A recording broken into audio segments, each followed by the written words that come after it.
but you don't know the area. You have no idea where to go. And you don't want to get stuck at an expensive restaurant with mediocre food. So you go online, check out the local blogs, and you find the best spot to go eat. Family enjoys the whole vacation, wonderful time, great vacation, best time of your life, all due to blogs. I also want to talk about the exchange of information, which is considered communication, but Danielle's going to take over from here. Hi everybody, so communication. There are 3 common types of communication: email, instant messaging, and social networking sites. Email was created in 1965. It's used to exchange digital messages between 2 or more people. And over time, it's really become the primary source of communication over the internet. But as it has evolved, a quicker way was invented.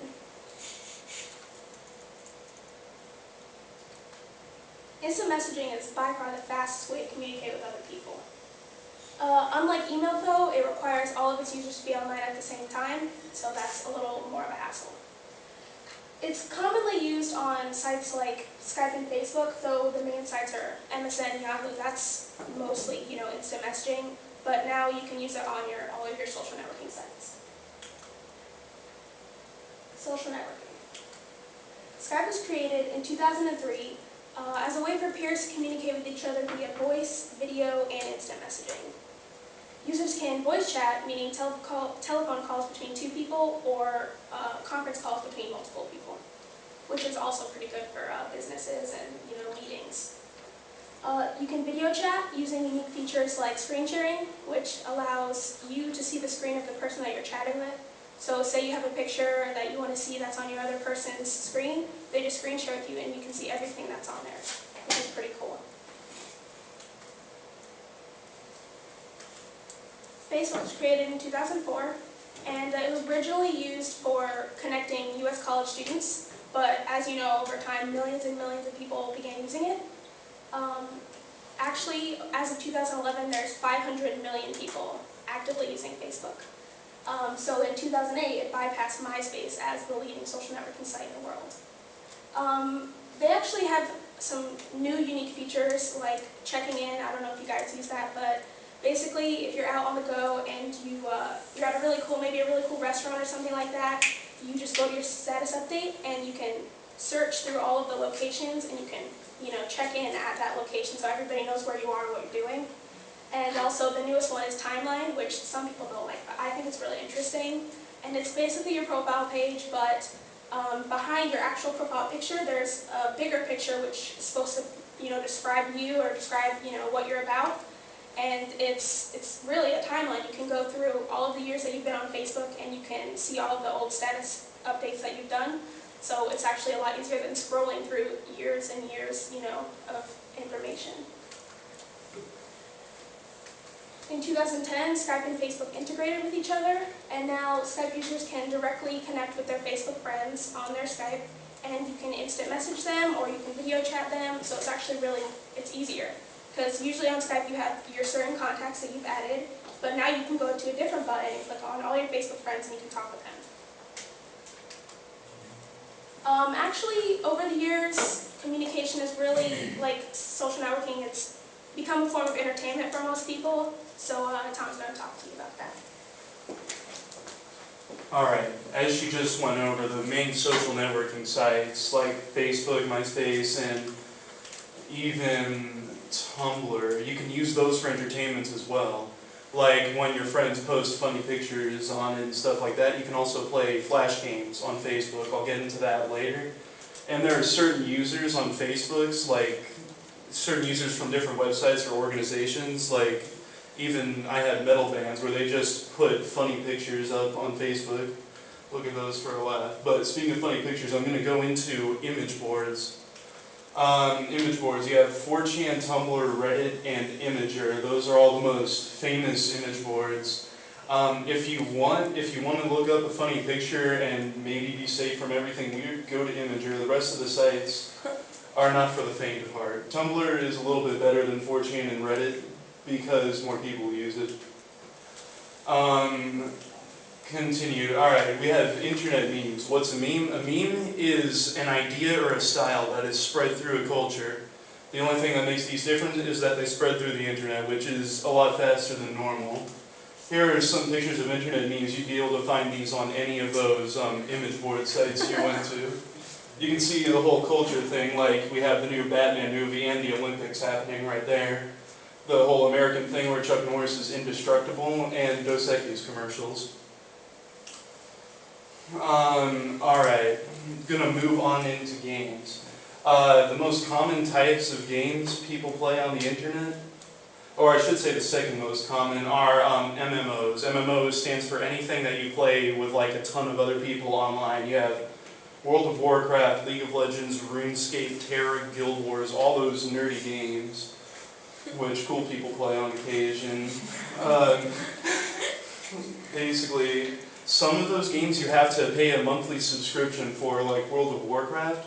Others, like RuneScape, you can play it for free, but you will have to pay a monthly subscription and you'll get extra user privileges, but it's mostly for free.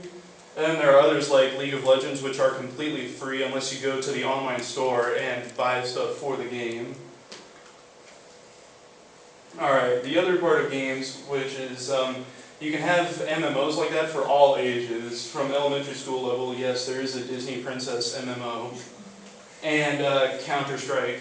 So, the thing about these is you don't just have to play those on the computer. You can play them on like an Xbox or something. Like, you could consider Call of Duty an MMO.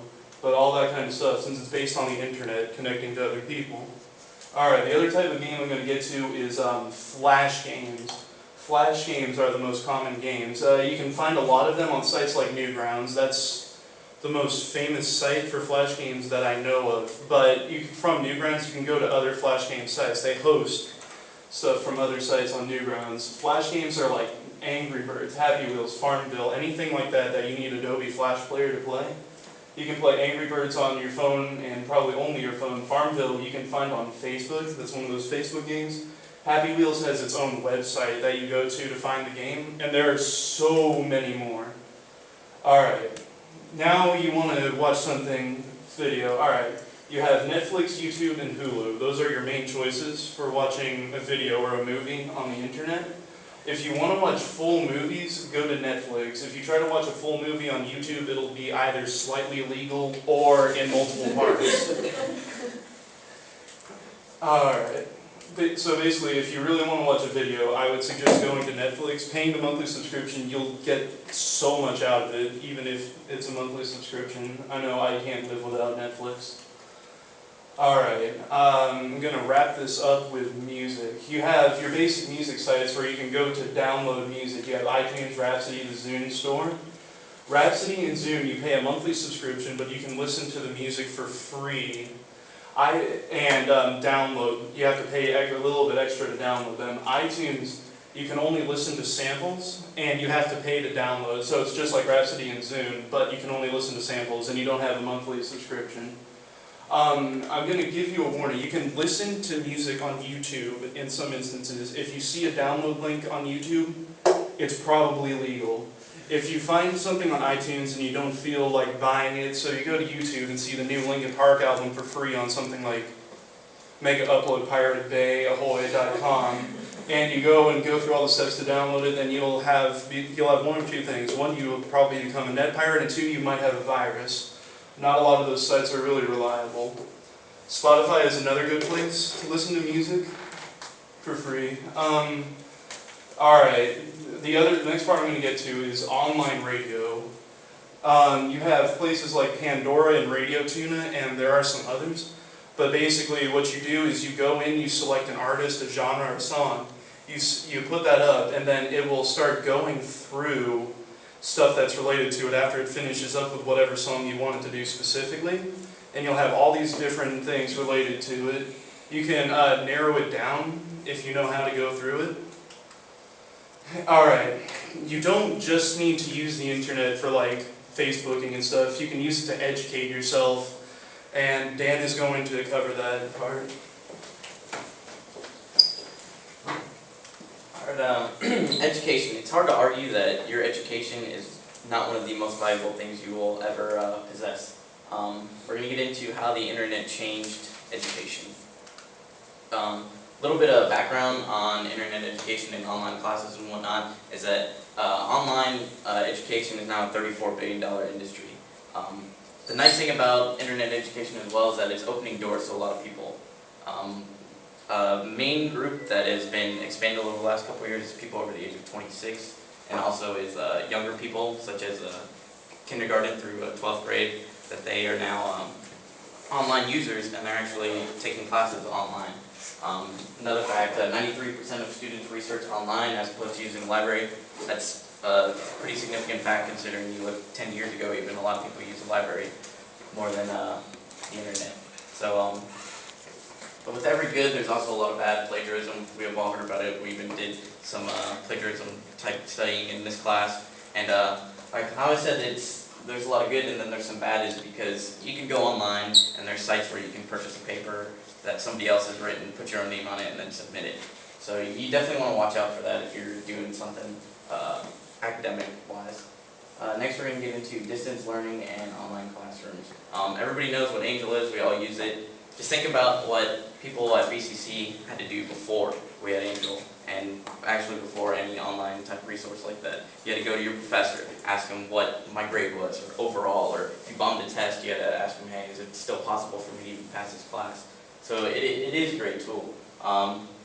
Recent studies show that 32% of students enrolled in college take at least one online course. I say that's pretty true, and I'm sure some of you have probably taken online courses in here as well.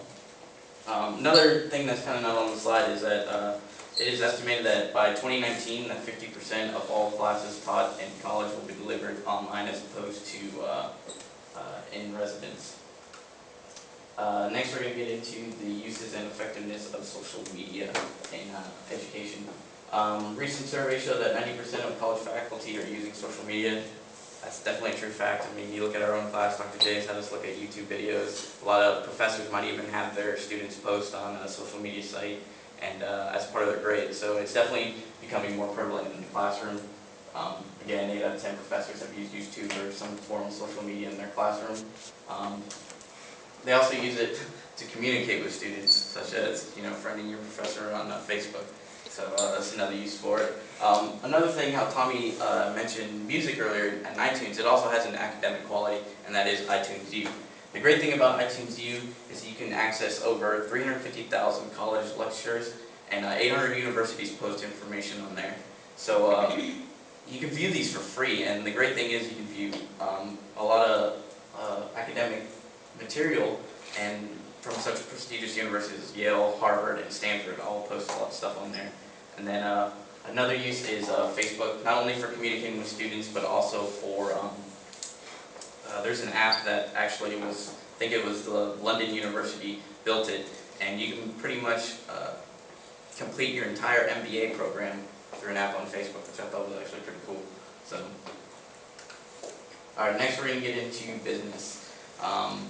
Business is important, we all can agree. After you become educated, you're going to want to get a job, and that's most likely going to be in the business world. So Chase is going to come up and tell you more about that. Okay, like Dan said, you just got your whole education, you went online, took all your necessary classes, you're ready to enter the business world. You want to open your own business. Years ago, you would have to go in and lease a building, maybe an office building, whatever you need to do to base your business out of. That would cost you about $300 a month minimum. $300 a month, you're getting a good deal to run out the building. But now, with the internet, you can base your business online and work from home. You can pay $300 for the whole year. That's a lot, really, for internet. Paying $300 per year versus $300 every month, that's a pretty good deal. Lots of businesses are doing that, and they're making tons more money. Business is based online. Online is the future of business. Pretty soon, all businesses are going to be working through the internet. Even today, pretty much any business you can think of has a website. Go ahead, go home, check it out. Think of any business. They have a website, I can guarantee it. Walmart, Target, PetSmart, Macy's, all of them. You can go shop online from your home. You don't even have to go to the store. What happens is when businesses put out products, people buy them. And they send you the money online. You can get money through PayPal. All of you have heard of PayPal. There's lots of online banking done too. You can do all your checking, all your taxes, all your banking from the internet.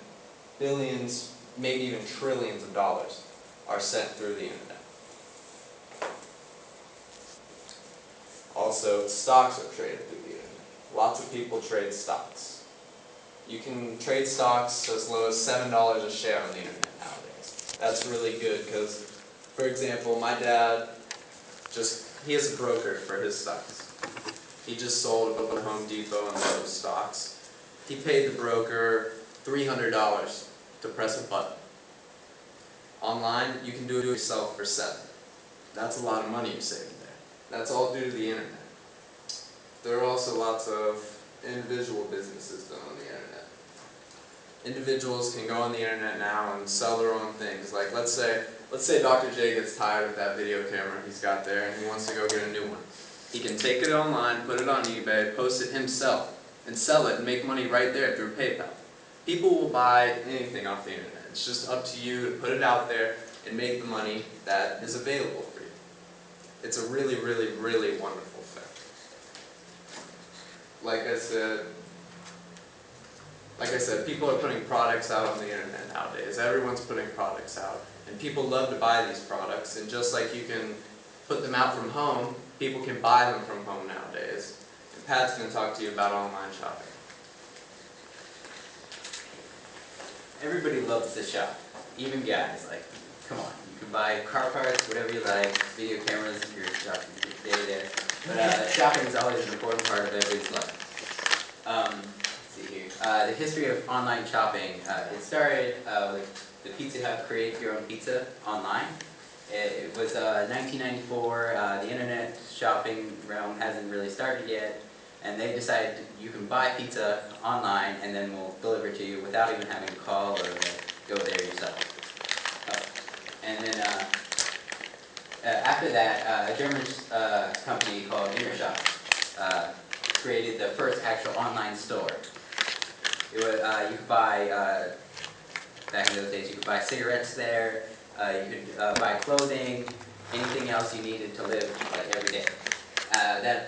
That started a massive boom, and that created over 2 million online shopping websites that making about $142.5 billion each year in revenue, in just online alone, which is only about 8% of the world revenue for shopping. In the future, everything's going to be online.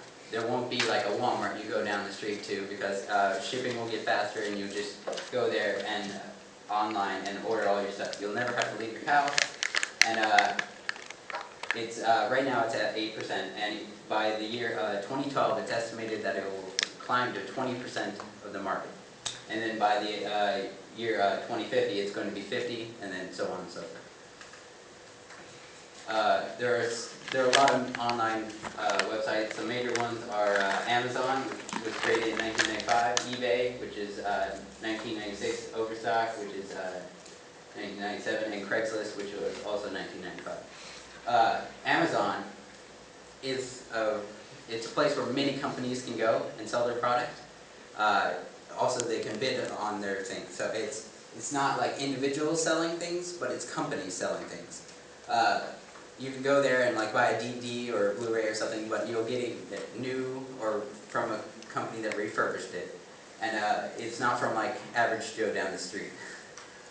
eBay is a place where everybody can sell things. Like you and me, I've sold stuff on eBay, so I'm pretty sure many of you have bought stuff from eBay. Like if you have a collector's card or anything from baseball or like old stroller or anything like that, you can put it up on eBay, sell it for however much you would like, and eBay takes a small percentage of it, and then Overstock is a place where manufacturers that make too much stuff, they send it to Overstock, where they sell it for a lot cheaper than you normally get in like stores, or if they make too much, that's where they go. And Craigslist, I consider it like a local eBay.